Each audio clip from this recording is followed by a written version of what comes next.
So you may notice something different. Yes, the video is formatted differently than it usually is. And yes, I did do something with my hair. How did you know? But today we're going over some creepy Reddit stories. One, because when I started uploading commentary videos on my other channel, someone said my voice fitted these type of videos. They were probably making fun of how my voice sounds like a prepubescent teen, and it sounds like my testicles are yet to descend, when I'm in fact in late adolescence. And two, I wanted to try something different. There's only so many videos I can make about femboys, and this was on my list of videos to make, as this part of Reddit genuinely piques my interest. Like its predecessor 4chan, Reddit is a place where communities thrive, where people arrive daily to communicate with others, and both look at and share posts. Depending on the subreddit you're in, sometimes these posts can be a cry for help, or someone sharing a peculiar event that happened to them, ranging from weird interactions with other people, to spine-chilling stories, going into depth about the distress they have witnessed, either with strangers or sometimes the paranormal. Obviously, this is the internet, so some of these could be completely fabricated. So take each story with a grain of salt. And if you're like me, you love to scare yourself shitless by watching creepy videos before going to sleep. Wondering if that shadow in the corner of your room right now is just a shadow and not an entity watching you.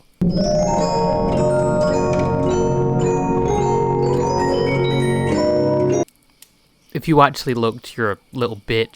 Why would an entity waste their time with you? But anyway, getting these stories, I had to comb through multiple Reddit posts. And then when I found a good story, I combed through their profile to make sure they're not one of these people that post these Reddit pages that insist these stories are meant to be real and personal, but instead they're just using it as a creative outlet. Because you'll have one post about how their entire family was murdered, their bodies never to be found but only bones because they were cannibalized. And then another post on r/teens describing how they're a teenager and that nobody will ever understand them.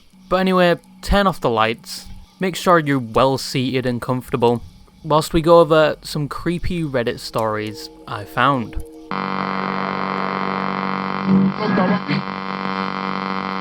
Now for the first one, I want you to imagine waking up and just seeing a face in front of you, in your house. This isn't a familiar face. This is in fact a stranger's face.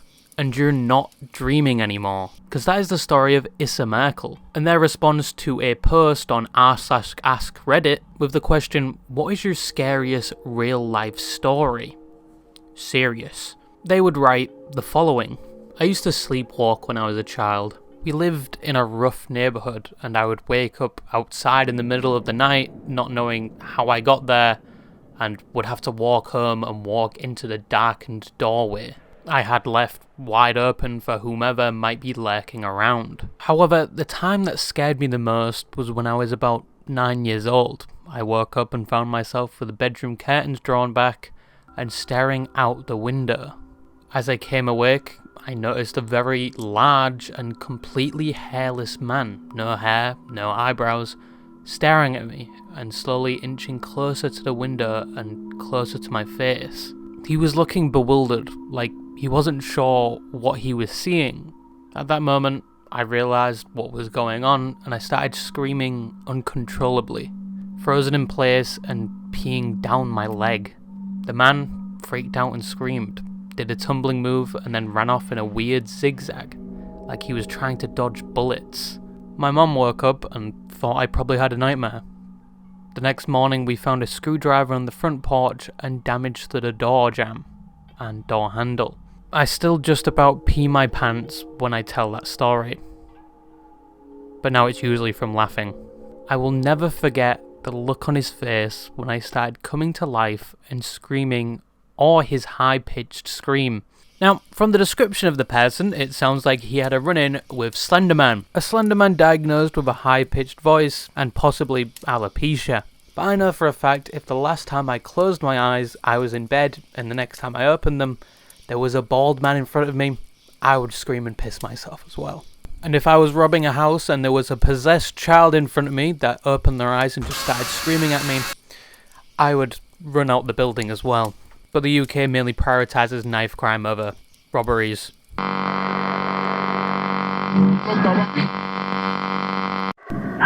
The next one is a lot like the first one. However, this focuses more on an internal fear we all dread and hope never comes true to us. And that is our own homes being used without our knowledge. Just the thought of which, when you find out somebody has been in your home without you knowing, possibly even living there, you will develop an inherent fear that you were being watched the whole time and that your safe space is no longer safe. But the story was posted by a throwaway account, and even the update was taken down. But it goes something like this. So I, 24 male, have lived on my own for about 2 years now. I have a very small bungalow I'm able to pretty comfortably afford. In this bungalow, I have an attic area. I guess I'd say it's about 5 by 5 meters in size, and you can only really stand in there in the very center. Anyway, I work the night shifts at a factory. I basically just sit on my phone all night, so I usually get in around about 8 a.m. I was coming home last Thursday during a heavy storm, and I got into the house and just went to sleep. When I woke up, I went on my phone and saw that I was so tired that I didn't check my notifications. I have a Ring camera outside my door which shows me anyone who would have come to my room. I saw that it tripped around 7:42 a.m. I got into my house at around 8:10 to 15 a.m. I checked the video and saw that it was a man. He was pressed right up to the door and was fumbling around with the handle. He did this for around 10 seconds until he spotted the camera. Once he did, he very quickly sculled away. This unsettled me but didn't entirely creep me out or anything. I got up to make some food and discovered something in the kitchen. My back window was open. I, of course, instantly began having thoughts of a home intruder, but slowly chilled out as I convinced myself I had left it open. The rest of the day consisted of this, just noticing small things that didn't seem right and scaring myself. All up until a point, I leave for the shift at 10 p.m. and I was watching some TV at 9 o'clock-ish. I spotted something that made my heart leap out into my throat. Out of the corner of my eye, I could see it. My attic entrance was slowly being slid open. I could so vividly remember that I began questioning my sanity. Surely I was just hallucinating or something. I looked over at it and absolutely saw something that made me so much more scared. I saw fingers wrap around the hatch and begin moving it more. I didn't know what to do. I could feel the panic beginning to really get to me, and I wasn't sure if I should just leave the house and call the police or if I should try and yell at whoever was up there. I chose a mixture of both. I began dialing 999 and ran to my bedroom where I could lock the door. As soon as I began running, I heard the hatch get almost teared off with the speed they moved it, and I arrived at my bedroom door. I looked down the corridor and watched for a second, seeing only a little slice of the blackness up in my attic, and I saw the human hands still holding onto the sides of my ceiling. I yelled, "Whoever is there, I'm calling the police and I have a gun. I do not own a gun. If you take a step out there, I will fucking shoot you." The adrenaline was really making my hands and voice shake, but I tried sounding as tough as I could. Then I saw something that I truly do not think I will ever forget. The hand slipped back into the darkness, and then he dropped down. I slammed my door shut and locked it as quickly as I could. The call went through and I was able to get on the line with the police, and they dispatched officers to my house. I told them I didn't know if the man was armed or not, and the dispatcher told me to stay on the line. I heard the man walking up to my door, and then rattling the door handle. He also seemingly went through my cupboards in my kitchen, as I heard a lot of commotion there. Truth be told, I don't know why he stayed. I would have just left the house, but he stayed right up until the police came and arrested him. Apparently, he was a homeless man and was armed with a knife from my kitchen, and had recently been seen in the area trying to get into other people's homes. Truth be told, I'm very frightened to sleep still. I now sleep with my bedroom door locked and all my windows closed. I also sleep with a knife under my pillow. I know this is unlikely to ever happen again, but I just cannot forget the way he dropped down from my attic. Now, looking into their account, this was posted 3 years ago, and what is really strange about it is that they tried posting another story with the same context about this sounds coming from their attic, but now under the guise of paranormal activity. So either the homeless person came back and now lives in his attic, or it was a different entity altogether that is still up there. Or he's just trying to farm Reddit karma on a throwaway account for no reason whatsoever. That is the most useless currency. But if you found someone in your house and you didn't know they were there, but eventually find out, or maybe you see them in the middle of the night or through the slit of a door, wouldn't you feel unsafe? Wouldn't you feel like your home was invaded and the fear of somebody watching you throughout the day, maybe even watching you sleep? Maybe meters away from your bed right now. But don't go tearing up the drywall, maybe it's just rats. You're fine. Or are you? Now the next one is from Reddit, but it's not a personal experience. Rather a post someone made about an unsolved mystery, about possible murder in a hospital. And it is 100% a true story. There are even news articles on it, which prompted me to go away from Reddit, thank God, and look at more official sources. Because the story itself is very confusing how nobody solved it. Now, the story goes a bit like this. A person called Sabia had gone to a hospital. This was the Mahatma Gandhi Memorial Hospital, located in South Africa. This was recently in 2019, where they went with a broken femur and possibly a broken leg, and were expected to eventually recover. But he would seemingly never leave that hospital, as whilst he was a patient there, reportedly having limited movement, and most of the time being confined to a bed, but with all the mobility issues he had, he just disappeared. Now the man was 35 years old, so he wasn't old, so it could have been possible he just left. But nobody saw him leave. There was no security footage of him leaving.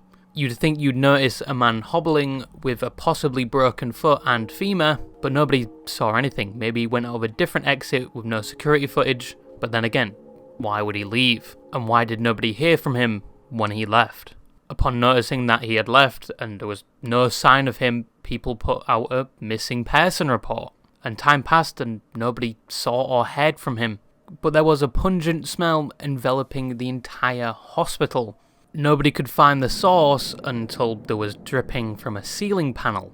When opening said ceiling panel, they found Sabia in a fetal position, non-responsive, and his body decaying. So how did someone that possibly had a broken leg, expected to make a full recovery, reach their demise in the ceiling of a hospital? Now, being in the fetal position is something many people do as a form of protection, or sometimes to gather warmth. Now, from what I could find, there was no wounds on him, as the autopsy results was only revealed to close family members. So your first assumption couldn't be entirely wrong. Maybe he did crawl up there for some reason, started to panic, got in the fetal position as a form of a protection, and later died from maybe something like shock. But what is weird is that 1,000 miles away, another body was found. But this was 2 years prior, and they died the same way. Once again, this was in South Africa, but this time it was Teketi Jekwansi, a 61-year-old father of 6. And there was a lot more detail published about this investigation. But he met his unfortunate demise in the ceiling of a hospital, in the fetal position, quite like the first case. Now, first of all, it was ruled out a 61-year-old could not have climbed into the ceiling. And then it was ruled out they did not die of natural causes. And it was also said their body was seemingly placed there in the fetal position. So someone had murdered them, put them in the ceiling in the fetal position, and then their body started to slowly decay, and then hospital staff, from the smell, found them. Now, the slight imperfection with the correlation between these two events is the fact that they are 2 years and 1,000 miles apart, and you could very well say they're unrelated altogether. But my expert, brain-rotted opinion is slightly different.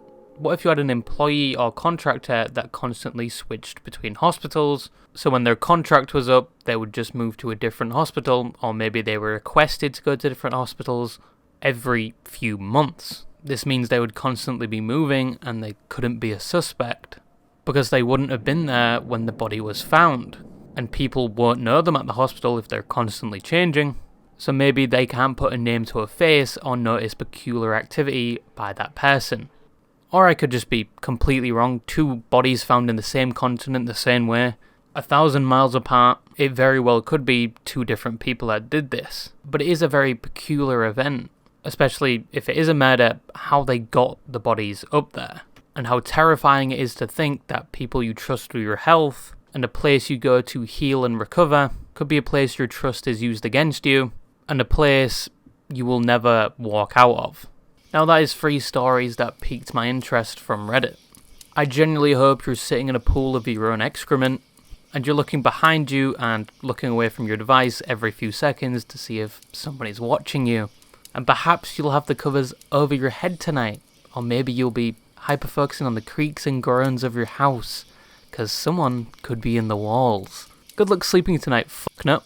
But this was very weird from the usual videos I do, and took a lot longer to make, so I don't know, suck my left nut. The next video I've planned is something similar, just nothing to do with Reddit though, more of a similar style. So after that I'll go back to shitting on your favourite content creators and your favourite communities.